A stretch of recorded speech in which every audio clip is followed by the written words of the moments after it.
Guys, আজকে হচ্ছে আমার second day of HS exam. আর জানো আজকের এক্সামটা কি বিষয়? Second language English. তো এখানে আমি রেডি হয়ে নিয়েছি, আর আজকে অনেকটা লেট হয়ে গেছে, তবুও তোমাদের জন্য ব্লগ বানাচ্ছি, কারণ ব্লগ বানাতে আমি কোনোদিনও ভুলি না। তারপর গাড়িতে উঠে বেরিয়ে পড়লাম আমার ডেস্টিনেশন কলস। আর রাস্তায় হালকা ফুলকা বক বক করছিলাম। আর এখানে দেখো রাস্তার কাজ চলছে। গাইস, টাইমটা একবার দেখো কটা বাজে, 8:48 হয়ে গেছে। আর আমাদের এক্সাম স্টার্ট হবে 9:45 থেকে, আর আমাকে স্কুলে পৌঁছতে হবে 9:30-এর মধ্যে। টাইমের মধ্যে পৌঁছাতে পারবো বলে মনে হচ্ছে না। আর গাইস, ব্লগ বানাচ্ছি বলে রাস্তার বেশিরভাগ লোক আমার দিকে তাকিয়ে আছে, আর আমি যেহেতু এই প্রফেশনে নতুন, তাই আমার একটু এরিটেটেড ফিল হচ্ছে। মগরাহাটের এই বাজারটা সব সময় ব্যস্ত, মানে তুমি সকাল বিকেল যখনই আসো না কেন ব্যস্ত পাবে। হর্ন বাজিয়ে বাজিয়ে সবাইকে সরাতে হচ্ছে। এখানে এসে আমাদের হয়েছে অনেকটা লেট, কারণ আপ ট্রেন ঢুকবে আর এখানে গেট ফেলে দিয়েছে, তো এখন অনেকক্ষণ দাঁড়িয়ে থাকতে হবে। আর এই দেখো, বলতে না বলতে ট্রেনও ঢুকে গেছে।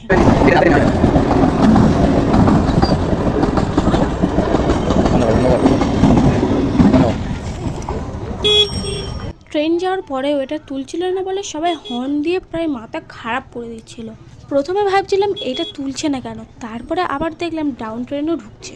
মানে ভাবা যায়, একেই তো লেট করে বাড়ি থেকে বেরিয়েছে, আবার এখানে আরও লেট হয়ে যাচ্ছে। এবার তো ডাউট হচ্ছে স্কুলে ঠিক টাইমে পৌঁছাতে পারবো কিনা। আর এই দেখো, অপেক্ষার সমাপ্তি ঘটে ট্রেনটা অবশেষে ঢুকলো।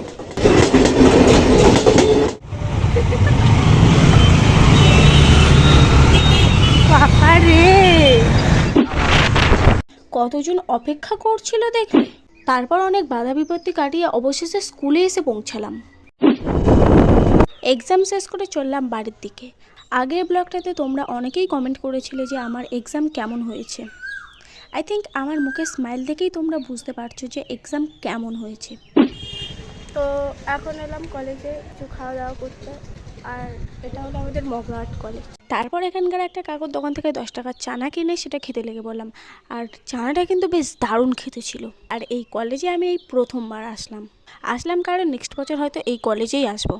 তারপর খাওয়া দাওয়া সব কিছু সেরে বাড়ির দিকে রওনা দিলাম।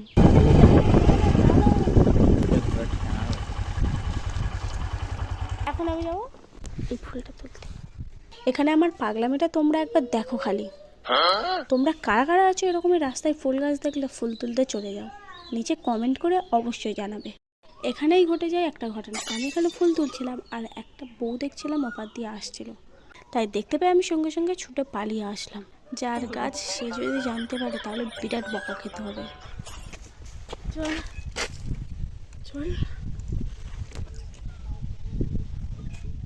তারপর ফুলটা কানে গুঁজে বাইকে উঠে পড়লাম।